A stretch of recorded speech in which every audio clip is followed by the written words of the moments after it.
tous, merci de nous rejoindre, merci de suivre la semaine écho. L'économie algérienne nationale démarre l'année 2015 dans un climat d'incertitude, dans un climat d'extrême tension, vous le savez, marqué par la baisse du prix du baril de pétrole. La préoccupation majeure à caractère économique, en tout cas, réside justement dans cette chute qui ne cesse donc de baisser. Cela fait plus de 6 mois. Cette semaine, le prix du baril est descendu en dessous de la barre des $53. L'État, en tout cas, semble mesurer l'urgence de cette situation. Ce n'est pas la première fois que les prix du baril du pétrole baissent, mais ce qui est sûr, c'est que nous savons qu'à chaque fois qu'ils baissent, eh bien, cela n'augure rien de bon pour l'économie algérienne. Des mesures et des conseils ont été tenus, des mesures ont été annoncées par l'État. Sont-elles les bonnes? Sont-elles suffisamment importantes? Avançons-nous vers le bon cap? Nous allons nous poser toutes ces questions et les poser surtout à nos invités qui sont là et qui sont bien placés pour commenter et aussi faire des propositions. Omar Hamissi, bonsoir et merci d'avoir accepté notre invitation. Vous êtes docteur en management et vous enseignez à l'École supérieure de commerce et vous enseignez également à l'ENA. Merci encore une fois d'être avec nous. Monsieur Nadir Lagoun, bonsoir et merci d'être là. Vous êtes chef d'entreprise d'abord, mais vous représentez ce soir sur ce plateau l'initiative Nebni. Nous allons en parler un peu plus dans le détail tout à l'heure. Merci d'avoir accepté notre invitation. Et monsieur Ali Bey Nasri, bonsoir. Bonjour. Merci d'être avec nous. Vous représentez les opérateurs exportateurs puisque vous êtes le président de l'ANEXA, l'Association nationale des exportateurs algériens. Pour commencer, vous le savez, l'actualité de cette fin d'année, de la fin d'année 2014 a été marquée par la tenue d'un conseil des ministres. C'était le 30 décembre dernier. L'État donc commence à bouger, il commence à annoncer des mesures. Un peu de temps avant, le chef de l'État avait également tenu un conseil restreint où des mesures et des orientations avaient été communiquées. Je vous propose de faire le point sur la réaction des pouvoirs publics par rapport à la conjoncture actuelle dans un compte rendu. Il est signé Nawal Abada et on revient tout de suite après pour le débat. À nouvelle conjoncture, nouvelles dispositions. À mesure que les prix du pétrole chutent, l'Algérie voit ses recettes en devises baisser. Des revenus dépendant entièrement des exportations des hydrocarbures. Voilà pourquoi il n'est plus question de les dépenser en important tout et n'importe quoi. Dorénavant, les opérations du commerce extérieur seront assujetties aux licences d'importation. C'est l'une des décisions validées lors du dernier Conseil des ministres en vue de rationaliser les importations algériennes dans ce contexte d'effondrement des cours de l'or noir. Il s'agit donc de mettre de l'ordre sur ce marché. De quelle manière? Selon le ministre du Commerce Amara Ben Younes, il s'agit en premier lieu d'étudier la structure réelle des importations avant de voir la possibilité d'en opérer des réductions et quelles catégories d'importations doivent faire l'objet de réductions. C'est justement la mission des deux groupes de travail qui ont été installés il y a quelques jours pour définir les mesures d'organisation des importations et de lutte contre l'évasion des capitaux. Le premier groupe installé au niveau du ministère du Commerce est chargé d'élaborer les actions à prendre pour assurer une meilleure gestion et la rationalisation des achats à l'extérieur. Une équipe qui devra rendre ses conclusions durant les tout prochains jours. Quant au deuxième groupe, composé lui de représentants du ministère du Commerce et des deux administrations douanières et fiscales, il aura pour tâche de suivre d'une manière rigoureuse, précise et permanente toutes les transactions qui concernent le commerce international afin de limiter l'évasion des capitaux vers l'étranger. Même si pour le moment il ne s'agit pas de plafonner les importations ni de toucher aux matières de première nécessité, il est grand temps, estiment les experts, de limiter les importations. L'année s'est clôturée avec une facture de près de 60 milliards de dollars d'importation. La sonnette d'alarme est donc tirée. Il faut sauvegarder les équilibres financiers du pays. La mentalité rentière est à bannir. Le salut de l'économie nationale réside dans sa diversification et son affranchissement des hydrocarbures. On vient donc de suivre le compte rendu de Nawal Abada qui, à l'ombre des informations qui ont été communiquées par les sources officielles sur cette fameuse licence d'importation. Commençons par cela. Selon vous, et à l'ombre de ce que vous avez pu aussi avoir comme information, en quoi devrait consister l'institution d'une licence d'importation, ou en tout cas revoir la loi sur l'exportation et les importations? Très bien. Donc, Concernant ces licences, il faut savoir d'abord qu'il y a un aspect donc, tout à fait de conformité avec ce qu'on appelle les règles du commerce international. Elles sont utilisées généralement pour sauvegarder ou limiter, quand on a une menace sur la balance des paiements, de limiter les importations sur un secteur ou une filière. Ça, c'est dit dans la réglementation internationale. C'est-à-dire que ce n'est pas quelque chose qui est propre à l'Algérie, hein, c'est bien ça. Non, absolument. Ça, c'est ce qu'on appelle les articles 6 du GATT et de l'OMC, qui fixent ce qu'on appelle... Bien que nous n'en faisons pas encore partie, hein, oui, il faut le rappeler. Oui, mais en tout cas, nous faisons partie d'une zone avec l'Union européenne. Oui. Et nous avons dans l'accord d'association les chapitres 23 de l'accord d'association et les articles de 22 à 25 qui font référence justement aux règles de l'OMC et notamment aux règles du GATT, c'est les articles 6. Donc, nous sommes en conformité avec la réglementation internationale, mais faudrait-il pour autant évaluer donc la critérologie, quelle filière défendre, parce qu'il existe des mesures, des critères de déclenchement de licences d'importation. Il faut savoir qu'il y a des licences d'importation automatiques et des licences d'importation qui ne sont pas automatiques. C'est-à-dire automatiques, c'est à destination à des fins statistiques, et d'autres non, qui sont limitatives bien sûr sur une période, parce qu'elles ne sont pas ad vitam aeternam, donc elles sont fixées donc, sur une période, selon une filière, et il faut prouver que la filière est réellement menacée. Donc, si j'ai bien compris, l'État va déterminer un certain nombre de filières qui sont moins prioritaires que d'autres, et il va aller voir les gens et leur dire, bon ben, je ne vous autorise pas à importer. Est-ce que c'est ça? C'est-à-dire que, Monsieur Lagoun, est-ce que vous pensez que c'est comme ça qu'il va procéder du moins? Je ne sais pas exactement comment l'État va procéder, mais si on voit par le passé, ça va être des mesures administratives, c'est-à-dire qu'on va introduire des autorisations, c'est-à-dire qu'on va définir certains secteurs où il faudra déposer des autorisations et avoir des quotas d'importation avant de pouvoir importer. Bon, sur le principe, moi j'ai rien contre, chaque État se protège comme il le souhaite, mais pour moi, en tant que NEBNI, on pense que c'est une mesure incomplète parce que c'est juste une mesure en réaction et ce n'est pas une mesure de fond qui va changer fondamentalement le fonctionnement de l'économie algérienne. C'est une mesure qui est prise dans l'urgence, on a l'impression. Oui, oui, absolument. Parce que comme vous le savez, ces mesures sont intervenues il y a quand même au moins 6 mois.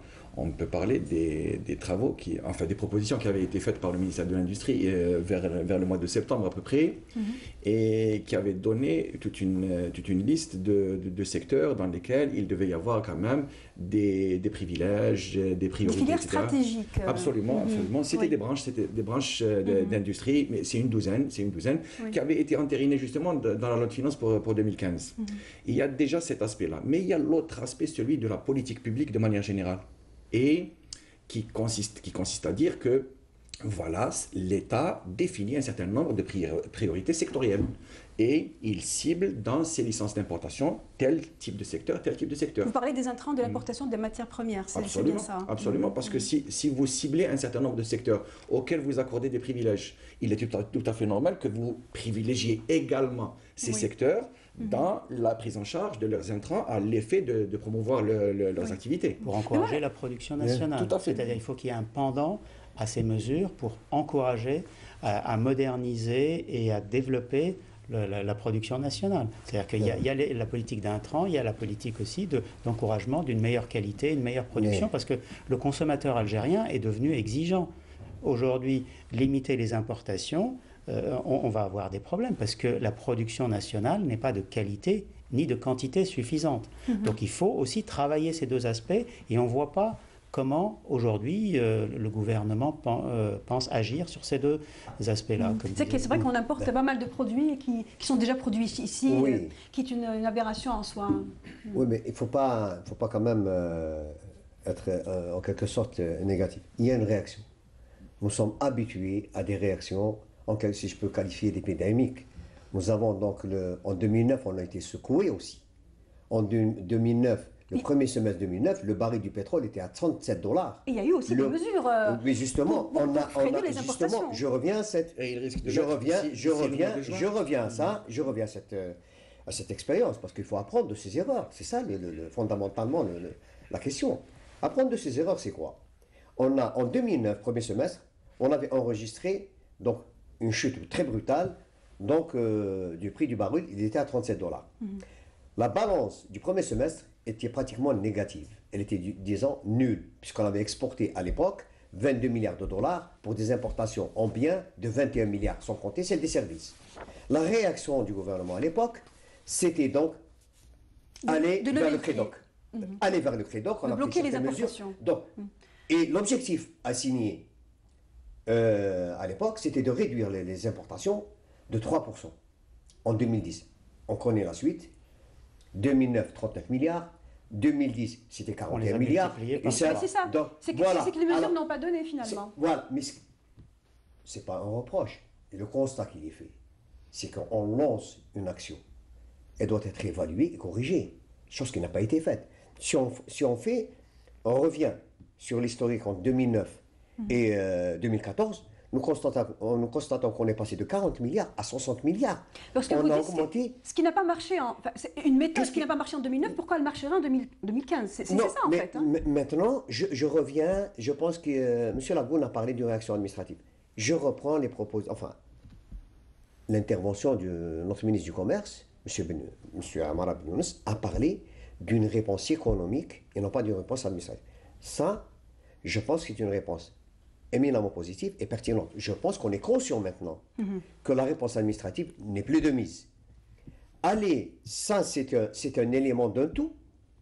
La politique doit être globale. On doit avoir une réponse globale à une crise qui est structurelle. Nous sommes là, et pas d'aujourd'hui. Je peux reprendre une instruction du Premier ministre à l'époque de décembre 2008 qui posait exactement le même constat.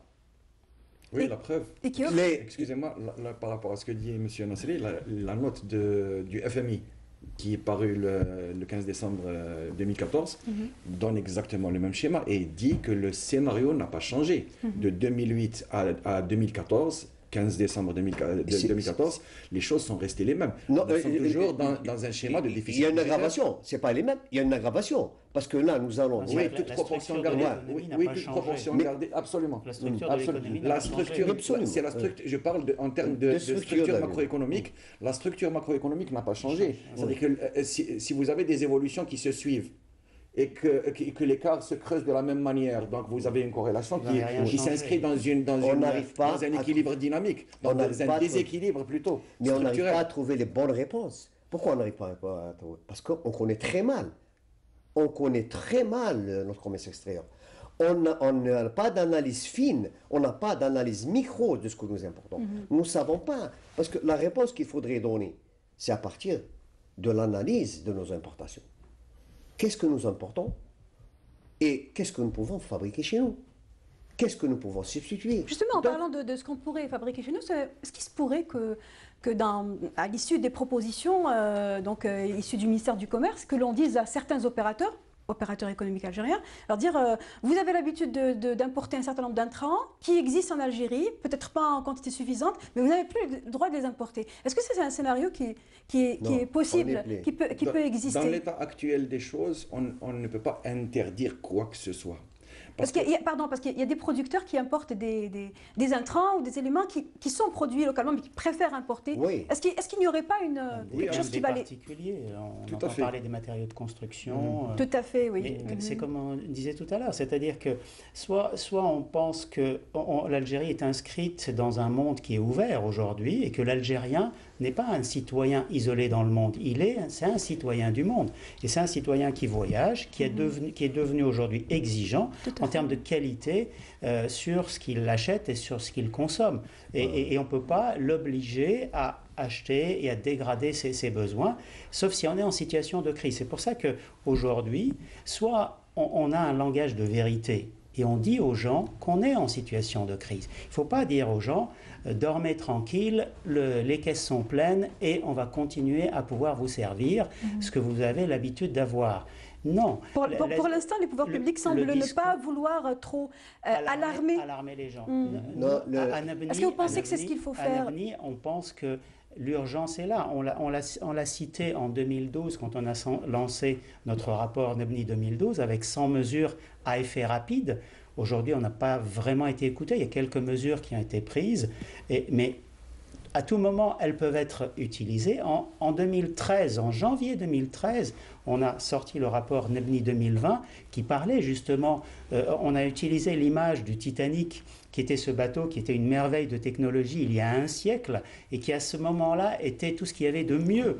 Et avec cette fierté et cette puissance, ça ne l'a pas empêché de prendre le virage trop tard une fois que l'iceberg était là. Et nous, on avait pris cette image en disant que l'Algérie va au-devant d'un iceberg et il faut qu'elle prenne les vrais virages à temps. Il est encore temps. Et on peut aujourd'hui les prendre mieux que demain parce qu'aujourd'hui, on a la chance d'avoir encore un peu d'argent dans les caisses. Et ce ne sera pas le FMI qui, dans quelques années, quand les caisses seront vides, qui va nous dicter les mesures qu'il faudra faire. Vous parlez justement de ménager, hein, que l'État ménage un petit peu les... Il faut un langage de vérité. Il faut un langage de vérité, mais aussi, est-ce qu'il y a lieu de penser aujourd'hui que le pouvoir d'achat, chose à laquelle tout le monde pense, pourrait être ébranlé à l'issue d'une rétention, d'une politique donc changement d'importation? Non, je ne pense pas que le pouvoir d'achat sera touché à ce niveau-là. Ça ne créera pas d'inflation, hein, non, je ne pense pas qu'il y aura une inflation exacerbée. Mais en tout état de cause, ce que nous posons comme problème, les problèmes de fond, c'est cette absence de vision. Nous n'avons pas pour l'instant une vision d'intégration dans l'espace, dans le monde économique mondial. Quels sont nos avantages, sur quoi nous pouvons nous baser? Je reviens toujours aux études et des analyses. Nous sommes indigents au niveau des études et des analyses. Il faudrait qu'on le fasse. On ne peut pas s'exonérer de l'absence d'analyse. On a, je pense, des compétences en Algérie. Il y a assez de sonnettes d'alarme qui ont été donc actionnées à ce niveau-là. Maintenant, pourquoi cette léthargie? Et surtout, nous payons un prix très fort de ce que j'appelle le coût de l'inaction. Parce que le coût de l'inaction, c'est celui-là. Nous constatons, nous dépensons actuellement, et on peut pas aborder maintenant, que ce soit les biens, que ce soit les services. Dans les deux cas, on est pratiquement dépendant de l'extérieur. Et jusqu'à quand? M. Lagoune parle du matelas que nous avons de 194 milliards de dollars. On peut en discuter. L'approche statique c'est un faux matelas. Oui, mais en tout cas, il est là, il existe. Mais qu'est-ce qu'on fait avec? Mais jusqu'à quand aussi, hein? Mais qu'est-ce qu'on fait avec? Qu'est-ce qu'on fait avec? Donc, cette gestion statique de ce matelas, elle est à revoir. Il n'est plus question maintenant, si on prend par exemple les investissements chinois au niveau, les 9 premiers mois de l'année, c'est 535 milliards de dollars à l'étranger. Donc, cet argent peut-il servir à aller ailleurs pour l'État algérien? Mais nous concernant, qu'est-ce qu'on constate? Une absence de compétitivité. Arrêter l'importation, c'est d'abord rendre compétitives les entreprises. Et je vais vous citer un exemple. Je suis dans l'industrie des boissons. Dans l'industrie des boissons, nous ne sommes pas concurrencés. Pourquoi? Il n'y a pas d'importation. C'est parce que l'industrie des boissons en Algérie, c'est une entreprise compétitive. L'industrie des boissons importe la matière première. Elle importe la matière Toute la matière première est importée. Elle est importée. J'espère qu'ils auront la possibilité de continuer à importer. On n'a pas de produits, pardon. Même les bouteilles. Non. Même les contenants, hein, les Bainasri. Oui, on a les contenants. Mais là, c'est un indice pour justement, s'il faut encourager l'investissement. On revient. La notion de cet élément, cet outil actuellement de licence d'importation, il faut savoir que c'est un outil éphémère. Il ne règle pas les problèmes de fond. Mais justement, c'est une mesure actuellement tout à fait donc factuelle qui est destinée justement à limiter un tant soit peu. J'espère.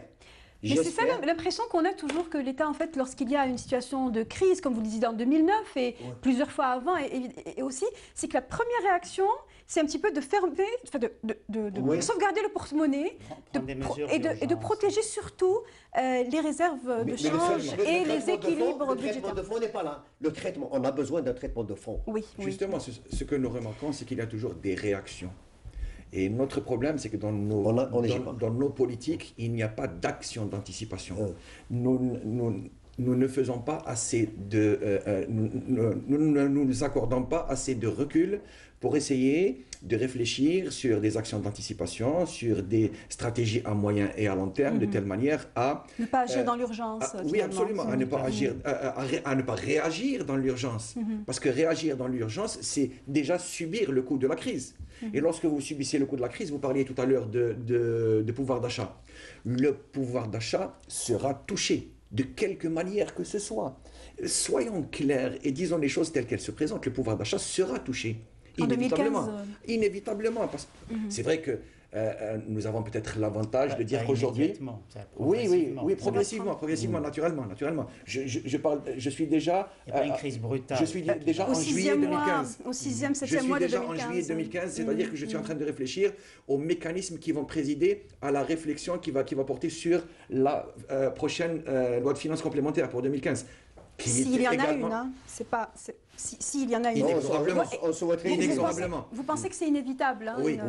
Je termine. Vous parliez de pouvoir d'achat. Il n'y a pas que le pouvoir d'achat, il y a aussi la rationalisation de la dépense budgétaire de manière générale, de la dépense publique. De la dépense publique. Parce qu'il n'y a pas que le citoyen qui doit être concerné ou touché ou sensibilisé par rapport à cette crise, par rapport à cette situation. C'est l'État algérien. C'est la société algérienne qui doit être sensibilisée par rapport à cela. C'est-à-dire que si rationalisation il y a, et c'est pour ça que je rejette le terme de mesure d'austérité, parce que je pense qu'il faut d'abord rationaliser. On n'en est pas encore là, on est d'accord. Absolument. Il faut d'abord rationaliser. Et ce qu'il faudrait, c'est d'abord revoir la politique publique de manière générale de l'État algérien, du train de vie de l'État algérien.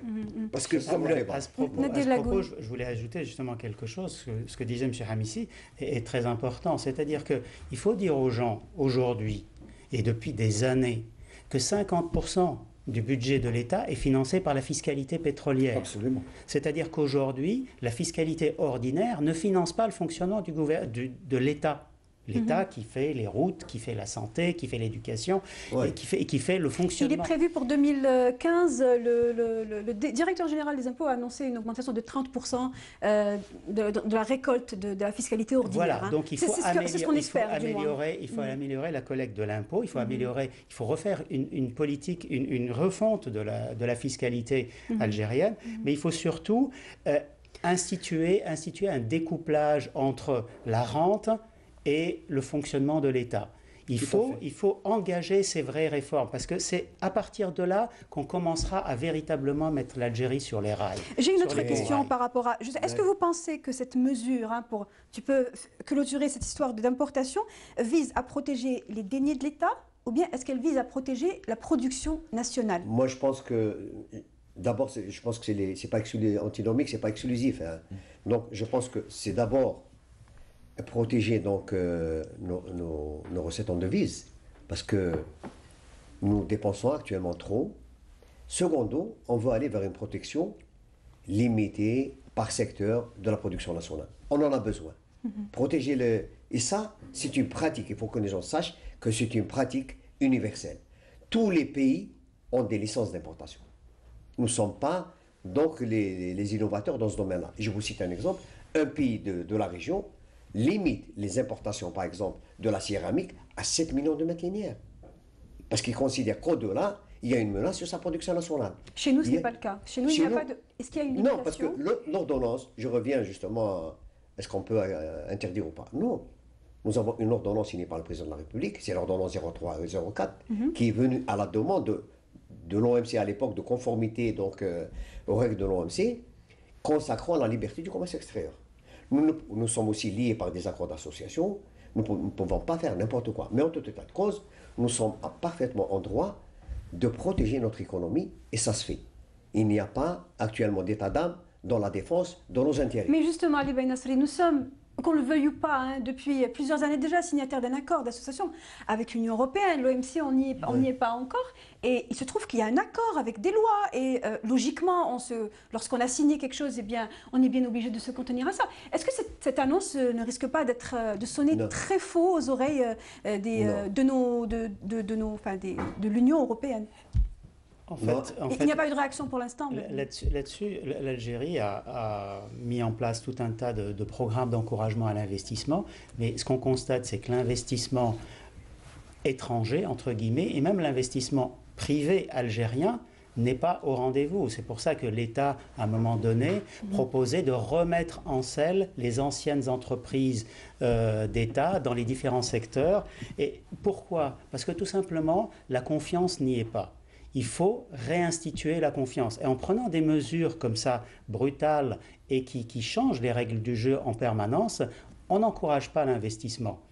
Parce qu'on crée l'incertitude.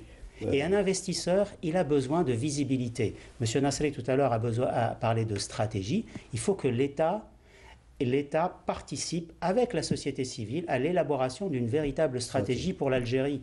Aujourd'hui, l'État prend des décisions sans concertation, c'est-à-dire il ne se concerte pas avec les opérateurs. Il prend des décisions qui concernent la boisson sans concerter les opérateurs de la boisson. Il prend des décisions qui concernent l'automobile sans concertation avec les opérateurs. Et là, je vous pose la question, à quoi servent les patronats? À quoi servent les associations patronales d'entreprise? Il faut qu'il y ait institué une règle du jeu. Il faut que la règle du jeu soit la concertation. C'est-à-dire que quand on prend une mesure, il faut consulter les gens qui vont être touchés pour que la mesure ne soit pas... Parce qu'on parlait tout à l'heure de la loi de finances 2009, l'introduction de la lettre de crédit. Qu'est-ce qu'elle a eu comme résultat? Elle n'a pas baissé les importations. Elle a enrichi les banques et elle a enrichi les compagnies maritimes, qui sont pour la plupart étrangères.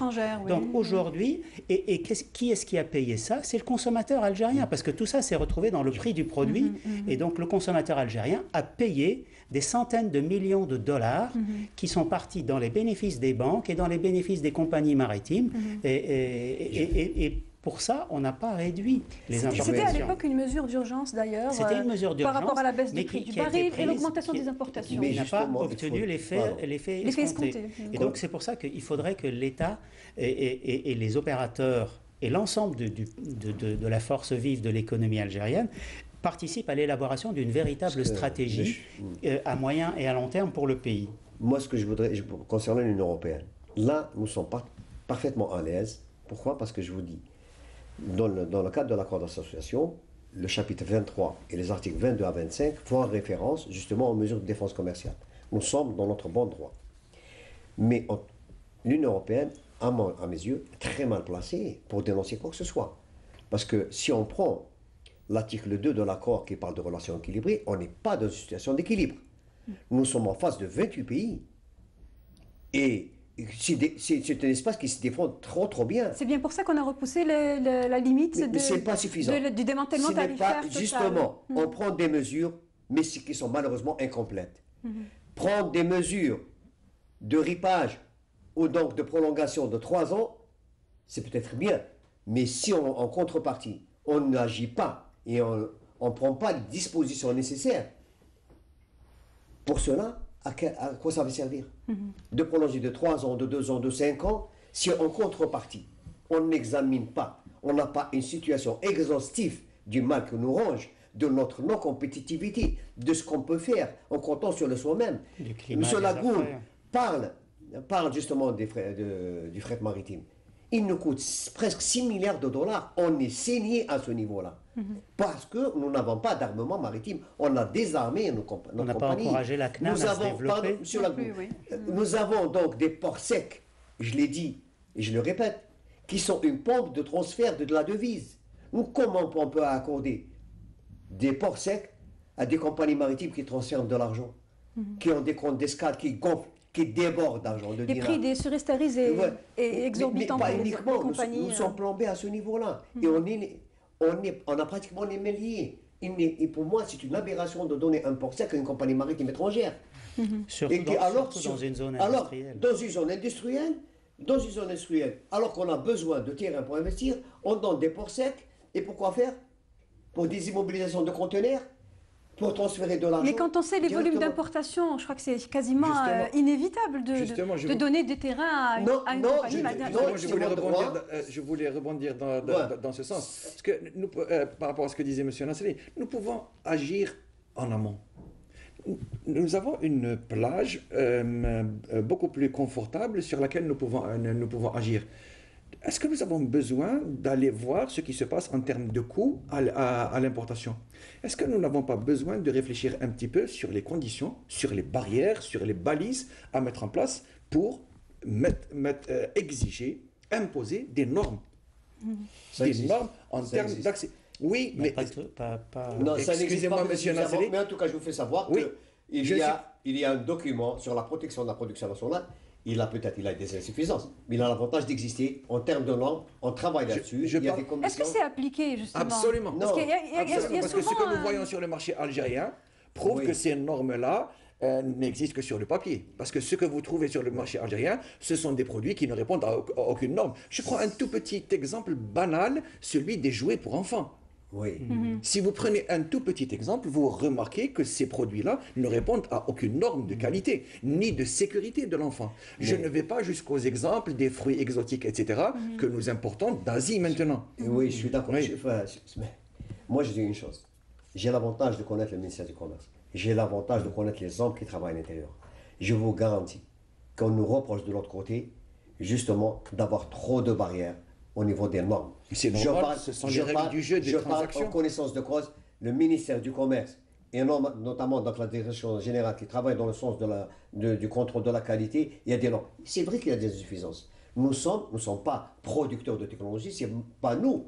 Donc, nous sommes dans le domaine agroalimentaire, nous dépendons du Codex Alimentarius, mais il ne faut pas dire, c'est vrai qu'il y a des insuffisances, mais il ne faut pas dire qu'il n'y a absolument rien. Il y a des barrières normatives, il y a des barrières réglementaires qui demandent à être perfectionnées. Il y a surtout beaucoup de produits qui sont importés, qui sont absolument pas nécessaires. Mais nous, pardon, moi, ce que je voudrais, pour terminer mon idée concernant justement les services. Dans les services aussi, nous dépensons 12 milliards de dollars. 2013, 12 milliards 400 millions de dollars. C'est excessif. Est-ce que dans ces 12 milliards, bien sûr, il y a tout. Vous avez le fret maritime, j'ai cité presque donc 50%. Nous avons donc bien sûr les autoroutes qui nous ont coûté de l'argent. Ça, c'est un investissement, c'est des services utiles pour le pays parce que son transport, son moyen, donc son route et tout. Il y a l'infrastructure routière, c'est aussi un handicap. Donc, mais le reste, il faudrait voir ce qu'on dépense comme service. Nous avons donc, à ce niveau-là, on peut limiter donc l'hémorragie de devises à ce niveau-là. Nadir Lagoun. Oui, on parlait de normes tout à l'heure. Ce qui nous fait discuter aujourd'hui, c'est la baisse du pétrole. Mais ce qu'on oublie, c'est qu'aujourd'hui, il n'y a aucune politique d'économie d'énergie. On a une politique d'économie d'énergie qui aujourd'hui est aberrante parce qu'elle ne fonctionne pas. On construit des bâtiments qui sont des passoires thermiques. Et du coup, les gens sont obligés de refroidir en hiver et de refroidir en été et de chauffer en hiver. Ça, c'est d'une part. D'autre part, on n'a aucune politique ni de mécanisme qui aujourd'hui aide les gens à choisir les appareils les plus économiques. Parce qu'entre un climatiseur et un autre climatiseur, il peut y avoir un facteur de 10 en termes de consommation d'énergie. Et pourquoi on fait ça? Parce qu'aujourd'hui, le prix de l'énergie est trop bas. Et donc, du coup, la société qui produit l'électricité aujourd'hui est structurellement déficitaire alors qu'elle doit faire des investissements colossaux. Et de l'autre côté, on consomme, on pompe, parce que dans notre rapport NEBNI 2020, on parlait de cette crise qui allait arriver, non pas par le prix du pétrole, parce qu'on avait fait l'hypothèse modeste en disant que le prix allait rester à peu près stable. Mais on avait dit, attention, notre consommation va augmenter et nos productions est en train de baisser. Elle baisse depuis des années. Elle baisse entre 4 et 7% chaque année. Depuis des années. Donc on savait qu'on allait arriver là. Donc dire que on ne pouvait pas imaginer cette situation, cette crise qui est devant nous, c'est pas vrai. On l'avait déjà, les experts l'avaient déjà prévu et on en avait parlé déjà et c'est pas faux de l'avoir cité. Je vous disais déjà dès janvier 2013. Donc aujourd'hui, quand on parle d'une politique, c'est pas simplement limiter les importations. Aujourd'hui, quand on construit dans le bâtiment, il faut mettre tous ces systèmes de mesures, de normes qui permettent de construire des bâtiments écologiques, des bâtiments aux normes environnementales qui soient à économie d'énergie. Ce qui est une priorité actuellement. Des mécanismes qui permettent d'économiser l'énergie. Pour protéger le potentiel énergétique. Tout à fait. Excusez-moi, justement, en parlant des propositions, parce que vous en avez certainement des propositions autres que cette fameuse mesure de diminuer les importations. Les patrons d'entreprises, en tout cas, en ont parlé cette semaine et ça vaut peut-être la peine de les écouter et de voir un reportage qui porte justement sur une rencontre qui s'est tenue cette semaine à la Chambre algérienne de commerce où les patrons d'entreprises et les autorités compétentes, commerce, impôts aussi et finances, ont évoqué certaines mesures intégrées dans la loi de finances 2015 qui, selon eux, n'est absolument pas faite pour aider la production nationale. Je vous propose de suivre le reportage de Jawida Boumrar et on revient tout de suite après. Certaines nouvelles mesures fiscales de la loi de finances 2015 ont suscité un débat houleux dans le milieu des affaires, notamment l'article 12 concernant l'impôt sur le revenu global des sociétés IBS qui a été révisé en l'unifiant à 23% au lieu des 19% pour les sociétés exerçant dans la production de biens, bâtiments, travaux publics et tourisme et des 25% pour les sociétés exerçant dans les activités de commerce et de services. L'administration a présenté comme argument la simplification du dispositif fiscal alors que les chefs d'entreprise contestent le fait que les producteurs et les importateurs soient traités de la même manière. Il aurait fallu le simplifier sur les 19% et pas sur les 23%, premièrement. Deuxièmement, nous on continue à revendiquer la différenciation entre l'importation, les services et l'investissement dans l'outil. Il n'y a aucune commune mesure. Et en plus, les gens qui ont conçu cette loi de finances doivent absolument intégrer définitivement qu'aujourd'hui les opérateurs sont extrêmement découragés pour aller vers l'acte d'investir. Alors il faut que symboliquement il y ait des mesures fortes, courageuses, qui différencient la préservation de l'outil de production, l'encouragement à l'investissement. Il n'y a pas de taux réduit pour réinvestir. Regardez par exemple. Mais la majorité accorde tout de même à cette loi de finances le fait qu'elle comporte de nouvelles mesures incitatives à l'investissement, notamment dans le secteur industriel, où tout nouvel investissement bénéficie d'une exonération d'impôt sur les bénéfices des sociétés, IBS, ou d'impôt sur le revenu global, IRG, et de la taxe sur l'activité professionnelle pour une période de 5 ans, ainsi qu'une bonification de 3% des taux d'intérêt applicables aux prêts bancaires. Et le pays garde la même tendance en matière de soutien au prix, en matière de soutien à l'investissement. Deuxième chose, c'est aussi le soutien à l'investissement nouveau et aux entreprises PME, PMI. Vous avez ici le faisceau, le portefeuille, un grand couffin de dispositions, aussi bien d'ordre fiscal que d'ordre financier, parce qu'il y a la bonification du crédit qui se fait et qui diminue le coût d'intervention des entreprises. Nous considérons, d'un point de vue tout à fait technique, que le pays qui a fait ça depuis plus de 10 ans se maintient. C'est très bien pour le tissu d'entreprise parce que nous avons de la mortalité, nous avons aussi de la natalité et ça permet aux entreprises de garder des marges dans un cadre très concurrentiel. Mais il faut quand même reconnaître que nos entreprises sont encore sous une pression permanente de l'importation. Mais quel serait le meilleur moyen pour gérer la crise et construire une économie hors hydrocarbures solide? Nous sommes un pays qui doit être dans une transition. D'abord le pétrole tombe, mais il ne tombe pas beaucoup pour nous. Et cette transition doit nous permettre de conforter le tissu des grandes entreprises, parce qu'actuellement nous avons un décalage important entre la taille de nos entreprises et le niveau de la croissance. Donc le nouveau régime de croissance avec un tissu d'entreprises qui contient de grandes entreprises, avec une ouverture à l'investissement étranger. Et donc l'année 2015 est une année de transition, avec des dispositions fiscales et financières bonnes pour la PME, mais en 2016 ça doit être d'une autre nature, parce que le pays doit changer de régime, ça doit conforter le tissu des entreprises en créant de grandes entreprises et doit s'ouvrir à l'investissement productif au lieu de seulement de l'investissement sur les infrastructures. Et l'État continue à jouer un rôle, mais de moins en moins comme investisseur et de plus en plus comme régulateur. Les experts s'accordent à dire que ces dispositions fiscales et financières doivent être évaluées pour mieux les adapter dans la loi de finances 2016, dans le souci d'encourager réellement l'acte d'investir et limiter la marge de manœuvre du secteur informel. Donc on parle de la loi de finances 2015 qui a bien entendu été votée et signée par le président de la République, mais on revient sur ces mesures parce que ce sont des mesures qui semblent réellement poser problème aux chefs d'entreprise.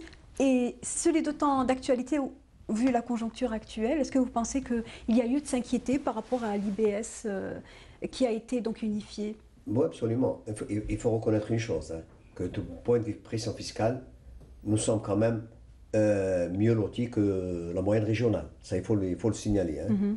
Ça, il faut rendre justice un peu. Donc, la pression, mais pas la complexité. Oui, la complexité. Voilà. Maintenant, concernant l'IBS. Moi, je pense que l'IBS, donc, pour moi, ça a été un peu, en quelque sorte, un cheveu dans la soupe. Et ça vient à contre-courant de l'action gouvernementale. En contre-courant, ça veut dire quoi? Mauvais signe. La tendance, elle est actuellement à la production. On veut protéger la production. Protéger la production, c'est justement l'un des éléments, étant aussi, donc, on donne un mauvais signal. Quand on dit on augmente les BS pour les producteurs et on baisse pour les importateurs, ça vient en contre-courant. Alors l'argument, il faut rappeler, hein, on n'a pas de responsable des impôts, c'était pour faciliter les comptes. C'est ce qui a été voilà, dit. Moi je pense que cette mesure a été décidée. Uniformiser. Voilà, vous savez qu'il y a une préparation à la loi des finances, donc elle a été décidée au début donc, de l'année 2014 et le prix du baril était à un niveau tel qu'on pouvait penser à ça. Mais je pense que là, il doit y avoir une LFC complémentaire, ou du moins une décision du président disant que pour corriger ça, il faut absolument, parce que ce sera un signal fort donné à la production qu'on est là, qu'on corrige et qu'on vous encourage. Qu'on vous écoute aussi. Oui, je pense que cela fait partie des fondamentaux des politiques publiques de manière générale. Parce que, comme le disait M. Nasri, en effet, au moment où le secteur des opérateurs économiques cherche des privilèges, des avantages, de telle manière à ce qu'ils puissent avoir une longueur d'avance par rapport aux importations, ils se heurtent à des mesures qui vont à contre-courant par rapport à cela. Mais il faut revenir au fait que tous ces producteurs, tous ces opérateurs, dans leur majorité du moins, importent leurs intrants, comme le disait M. Lagoun tout à l'heure. Donc si vous encouragez l'import des intrants en termes de transformation, etc., oui, c'est une politique, disons, favorable pour l'amélioration de l'intégration à l'économie algérienne. Mais si ces mesures sont généralisées et qu'elles prennent également en considération les produits dits d'utilité secondaire, etc., oui, à ce moment-là, il y a problème.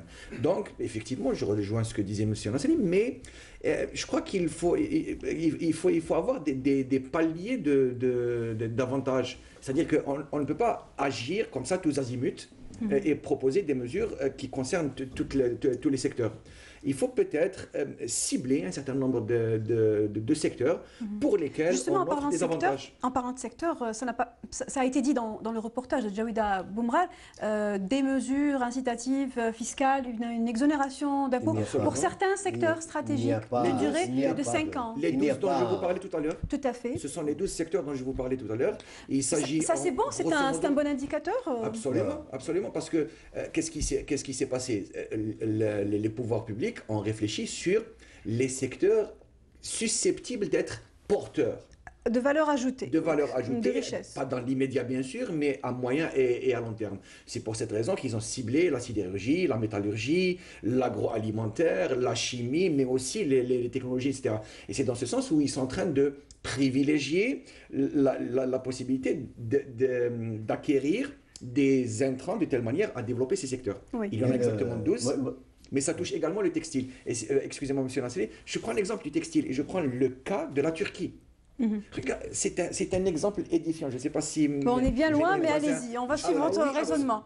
Absolument. Mais prenons le cas de la Turquie. La Turquie a ciblé les secteurs dans lesquels elle se voyait le plus à même de disposer d'un avantage concurrentiel par rapport au secteur. Une exonération fiscale de 5 années, est-ce que c'est suffisant? On va dire, voilà, on posait la question autrement, pour des filières qui ont été ciblées. Excusez-moi, le problème ne se pose pas de cette façon-là, parce que comme vous le savez, il y a beaucoup de reconduction.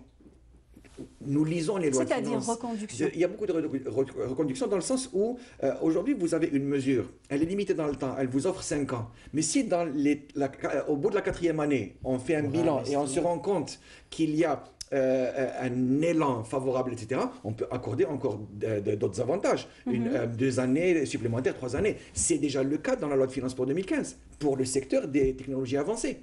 qui dit que si vous investissez dans les technologies avancées et que vous avez besoin de tel type d'équipement, etc., vous avez en plus des 5 années, 2 années supplémentaires. Donc il y a ce qu'on appelle des reconductions, des allongements d'avantages. La question qui se pose, c'est est-ce que justement l'État, l'administration arrive à traiter au cas par cas ces entreprises? Est-ce que l'entreprise et l'État arrivent à rentrer en contact lorsque vous disiez, lorsqu'elle fait un bon chiffre ou lorsqu'elle arrive à investir? C'est pour ça justement, excusez-moi, c'est pour ça justement qu'il faut revenir à ce que disait M. Lagoun tout à l'heure.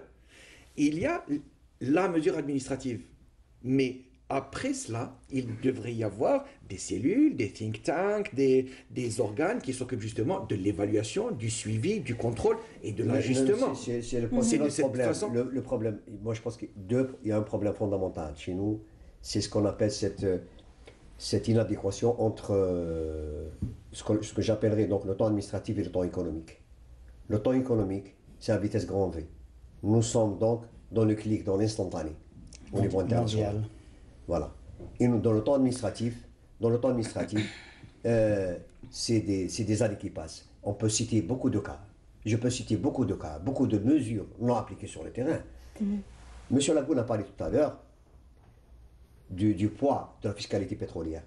Le Conseil des ministres d'août 2014, le président de la République a carrément cité, donc a demandé l'apport du secteur privé pour justement augmenter cette fiscalité. Il a demandé le concours, que ça repose plus sur la dépense publique.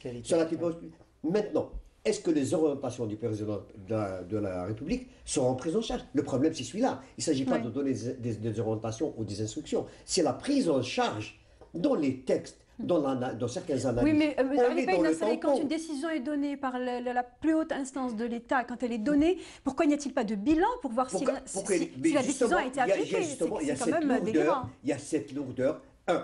Mais personne ne réagit. Il y a une chose qu'il faut dire. On n'a pas que des polytechniciens dans les administrations. Ça, c'est un problème chez nous. Il y a un problème de qualification des ressources. Il y a un problème de qualification des ressources humaines, ça, il faut le dire. Il faut le dire, on n'a pas des polytechniciens à tous les niveaux. C'est les mêmes qui prennent en charge les mêmes dossiers. Vous avez actuellement des groupes de travail qui sont créés, c'est les mêmes personnes qui vont travailler sur d'autres sujets. Mais nous n'avons pas besoin de polytechniciens à tous les niveaux, je suis désolé. Mais laissez-moi, s'il vous plaît, donc terminer mon idée. Concernant justement les compétences au niveau des institutions. Le problème de la non-prise en charge.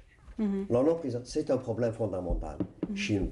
Et ce qui fait qu'on est rattrapé par la technologie. Des entreprises qui n'investissent pas chez nous à cause d'un retard vont investir ailleurs. Il y a une course contre la montre concernant l'attractivité algérienne.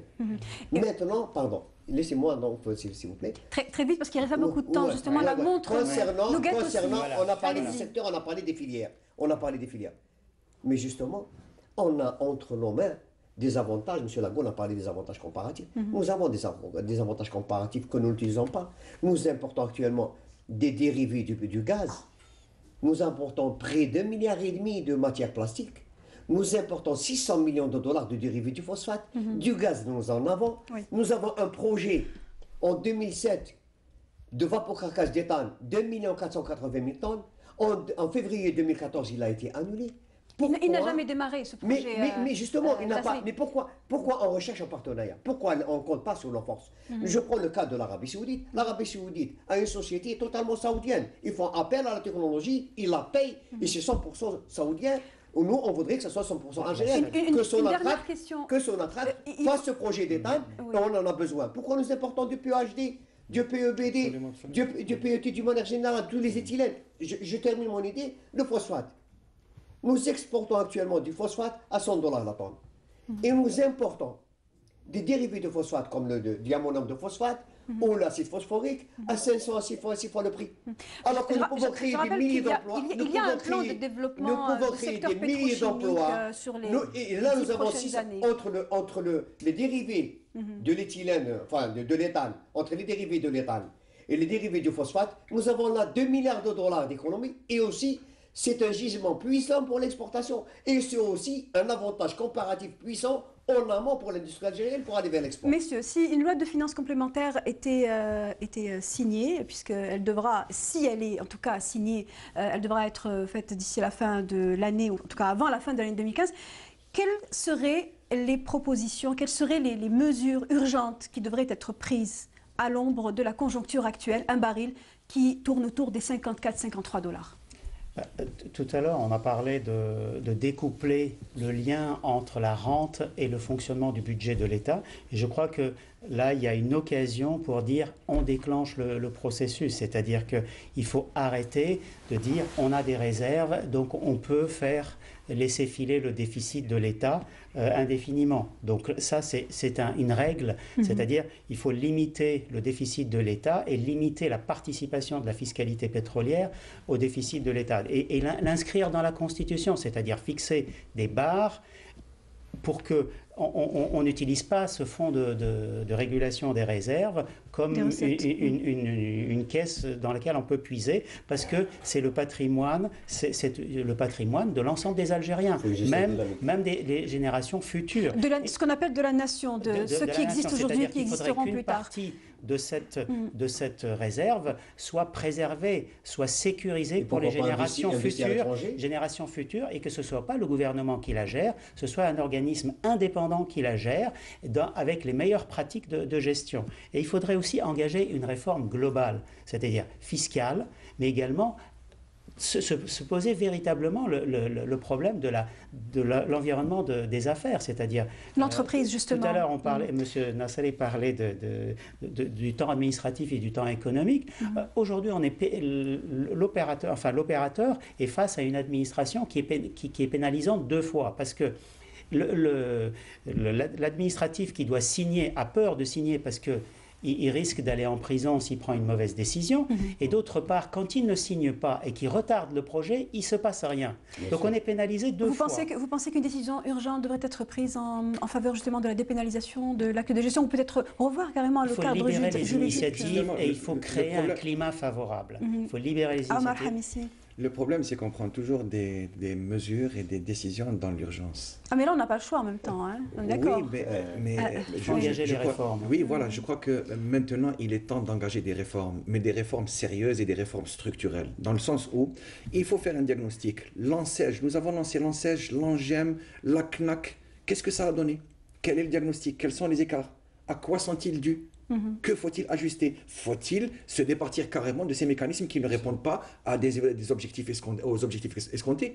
Il faut reconnaître, si un mécanisme ne réussit pas, il faut le reconnaître et changer de politique.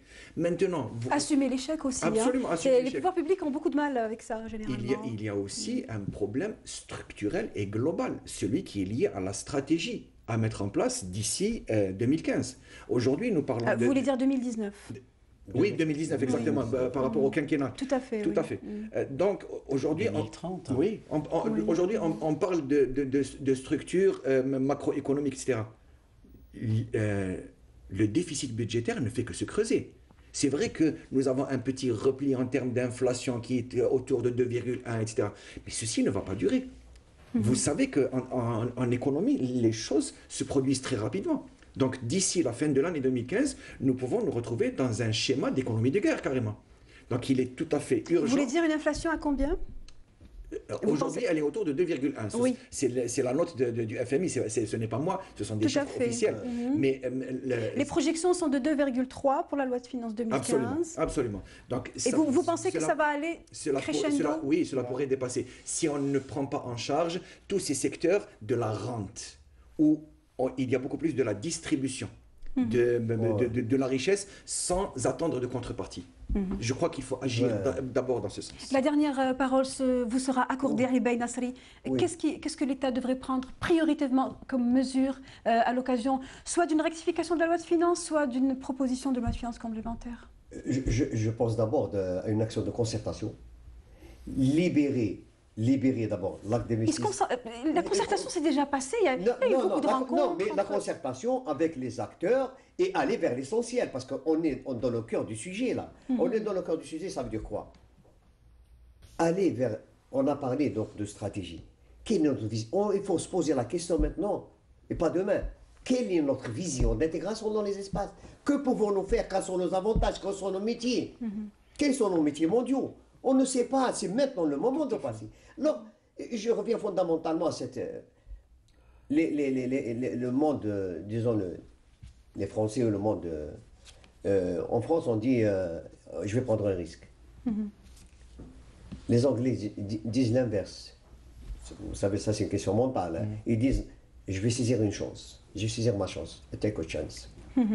Chez nous, on dit, on ne prend pas de risque. C'est mieux.